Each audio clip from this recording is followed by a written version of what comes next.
Assalamualaikum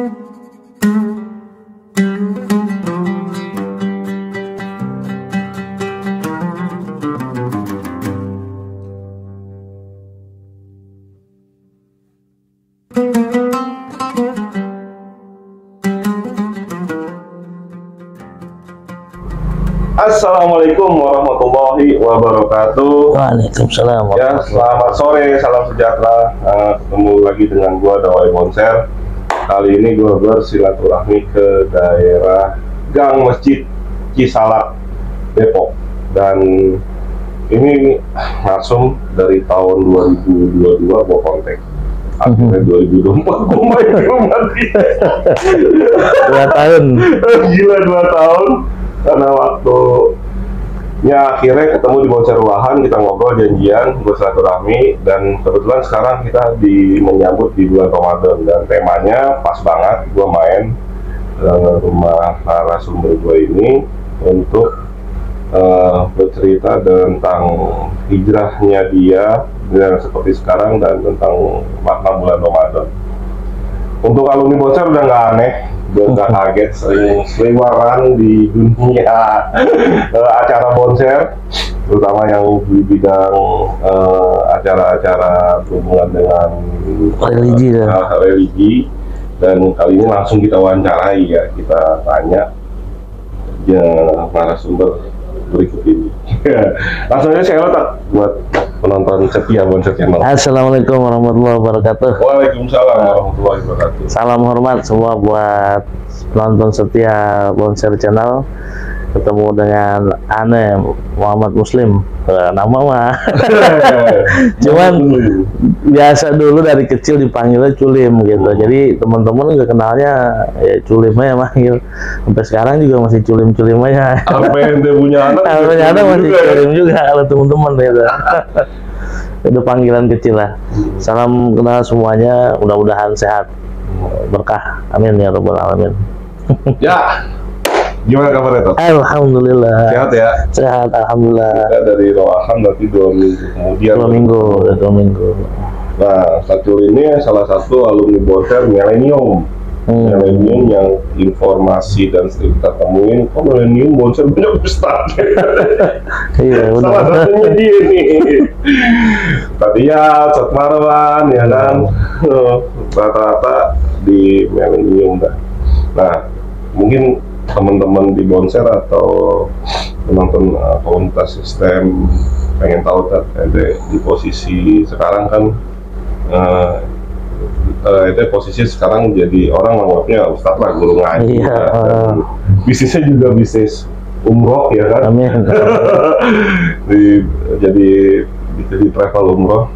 Ceritanya sekarang gimana tuh di posisi ini? Ya, alhamdulillah sih. Jadi walaupun ya kecil-kecilan lah gitu, kita udah mulai ngerintis untuk usaha travel umroh. Terus sehari-hari ya orang sih panggil Ustadz ya. Kita masih belajar, masih dalam sampai sekarang kita sih masih belajar, masih tetap untuk terus cari ilmu begitu. Ya alhamdulillahnya, artinya belum dibilang baik banget, belum, karena kita masih terus mencari, belajar gitu dari pengalaman kita sebelumnya, pengen lebih baik lagi aja ke depannya gitu. Anda punya prinsip begini, kita tuh apa sih yang belum pernah gitu. Bandel udah, dalam tanda kutip jahat udah gitu. Terus apa sih yang belum pernah kita lakukan semasa hidupnya? Ternyata yang belum kita lakukan tuh jadi orang baik. Gitu, jadi orang baik. Dari situ saya mikir, wah masya Allah ya. Yang lain istilahnya dari semenjak kita kecil, semua hal ya, apalagi kita cowok lah, laki ya, apa sih laki membandel gitu lah bahasanya ya. Artinya semua udah pernah kita lewatin begitu, udah kita lewatin semua. Apa yang belum pernah gitu? Ternyata yang belum pernah tuh jadi orang baik gitu. Loh, terus kapan gitu? Yang lain udah kok kita cobain gitu, sudah kita lewatin. Nah, akhirnya Ane pikir, oh kayaknya ini yang mesti kita coba sekarang.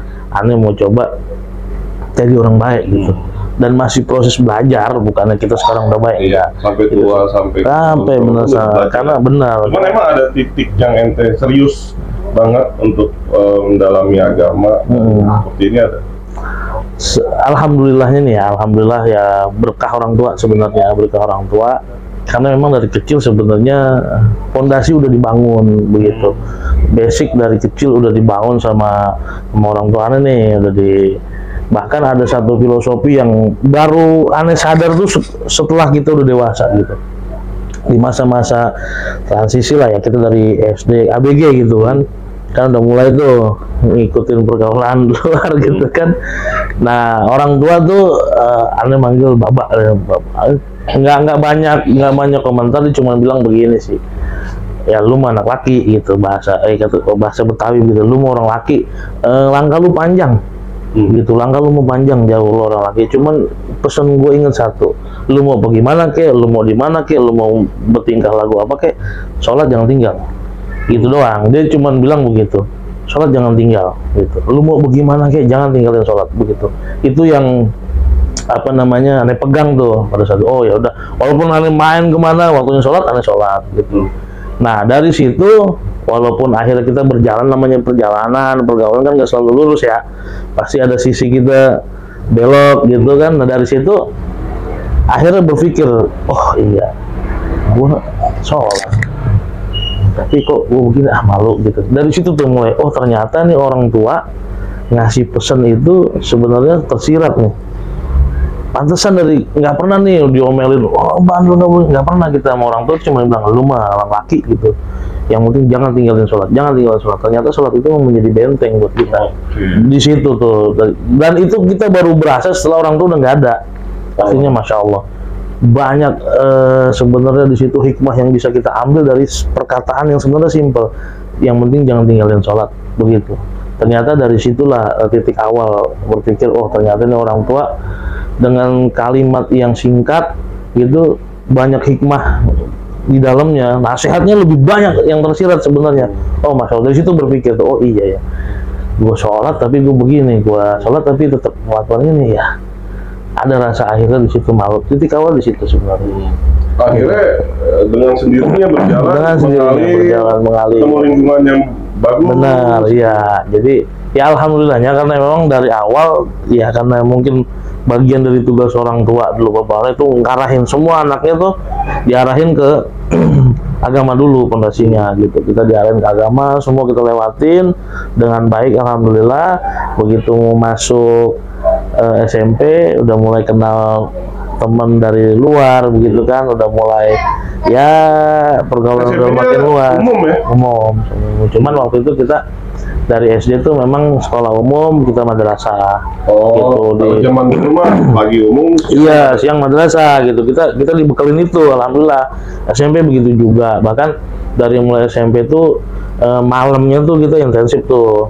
Jadi agama tuh di malam. Jadi setiap malam itu kita belajar, mulai dari sama bapak dulu ngaji ke sono, kita udah diarahin gitu, sampai termasuk di Bonser juga malamnya masih gitu, walaupun siangnya kita ngikutin ini, tetap waktunya malam kita di rumah. Malamnya tuh tetap, jadi tetap bekal dikasih terus gitu. Jadi ada apa ya, di situ ada bentengnya juga sih alhamdulillahnya gitu dari orang tua tuh. Jadi ya namanya perjalanan hidup lika-liku yang akhirnya karena alhamdulillahnya gitu kita dikasih fondasi dari awal ya. Sekarang udah mulai fokusnya ke depannya tuh lurus aja udah gitu, pengen baik lah, bener gitu aja sih. Walaupun nggak pernah punya cita-cita maksudnya wah ini harus jadi ustadz, enggak gitu. Mengalirnya sebenarnya mengalir aja, kita belajar dari kecil, belajar, diajar ngaji ke guru-guru gitu, ikut majelis. Sebenarnya semua buat bekal diri aja sebenarnya, nggak ada sedikit pun tujuan kita buat adapun orang manggil ustadz itu iya, manggil ustadz sebenarnya sih ya karena Allah tutup aja aib kita gitu. Gitu. Kayaknya. Iya benar kan. Kalau Allah buka, masya Allah, dan jangankan orang mau manggil ustadz begini ketemu nggak mau kali. Karena Allah tutup aib kita aja, jadi ya gitu. Alhamdulillah di situ sekarang ya masih dalam proses belajar gitu, kita belum benar banget ya, insya Allah terus belajar. Nah, kan di proses itu kan godaan naik turunnya kan banyak kan? Banyak. Kita menanganinya hal seperti itu gimana tuh? Ya balik lagi, lebih matang sih sebenarnya ketika udah nikah ya, udah nikah. Waktu masih bujangan tuh masih angin ya? Wah, angin-anginan gitu. Ya itu tetap kadang-kadang ada masa di mana ngelihat orang-orang masih malam minggu pada kok ngaji lagi. Ada tuh kadang-kadang seringan gitu, main lah gitu. Jadi tetap ada tuh kayak gitu. Cuman lebih berpikir karena saat itu ingatnya cuman pesan orang tua aja. Iya, pesan orang tua aja. Terus mikir gini, ya orang tua udah bener-benernya dari kecil kita udah ditempa begitu, orang tua udah bekerja keras dengan tenaganya, dengan pengorbanannya gitu buat bikin kita pengen gitu jadi benar gitu. Wah, jadi dari situ tuh begitu orang tua nggak ada, semua pesan-pesan tuh kayak udah diputar ulang gitu. Jadi dulu pesan-pesan orang tua, nasihat orang tua banyak yang kita gitu aja lah gitu. Tapi begitu orang tua nggak ada, kayaknya tuh semua diputar di kuping kita. Semua nasihatnya, semua apa yang disampaikan itu semua di kuping kita kayak diputerin. Sehingga ketika kita pengen ada istilahnya posisi di mana belok gitu, keinget itu. Benteng itu ya? Iya, dari situ tuh Masya Allah akhirnya istighfar ya mulai, dan semakin semakin lebih bertambah usia, mencoba buat istiqomah itu ketika mulai habis nikah itu artinya udah nih perjalanan hidup yang kemarin udah ya, jadi masa lalu kita fokus udah tuh buat kedepannya biar lebih baik, karena mikir gini, punya anak nih nanti ke depan, punya istri, kalau kita punya konsep begini, gimana kita nanti bisa untuk ngedidik itu kalau kitanya sendiri belum belum bisa istiqomah gitu. Artinya kan apalagi dalam rumah tangga itu kan kita kayak orang ngaca gitu. Kayak orang ngaca artinya kalau kita pengen cakep, bayangan kita ya kan kita dulu. Gitu, nggak mungkin kita dandanan pas-pasan terus kita ngaca, kita pengen bayangan kita ganteng keren kan nggak mungkin. Mesti kita dulu dandan yang rapi, terus kita ngaca, pasti bayangan kita di pantulan cermin tuh bayangan kita pasti rapi gitu. Artinya berarti dari diri dulu nih, benerin diri baru kita bisa nanti mendidik istri, anak, semua tuh biar jadi sesuai yang kita pengen gitu. Lebih ke situ sih sebenarnya.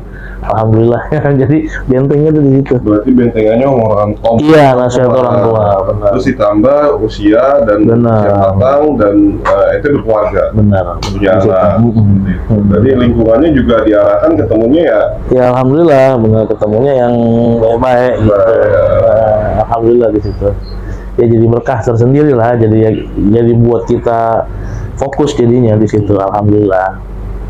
Ya, dia tahu ya, Ustadz Culim yang dulu katanya diperumpung, dihajar sama rival, ketinggian berapa orang?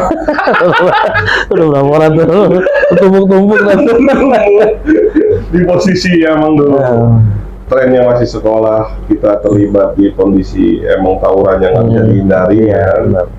Ternyata emang dasar agamanya dari orang tuanya kuat, terus almarhum juga selalu membentengi, mengingatin, akhirnya seperti ini. Yang kita kenal suka ngisi acara-acara religi di Bonser.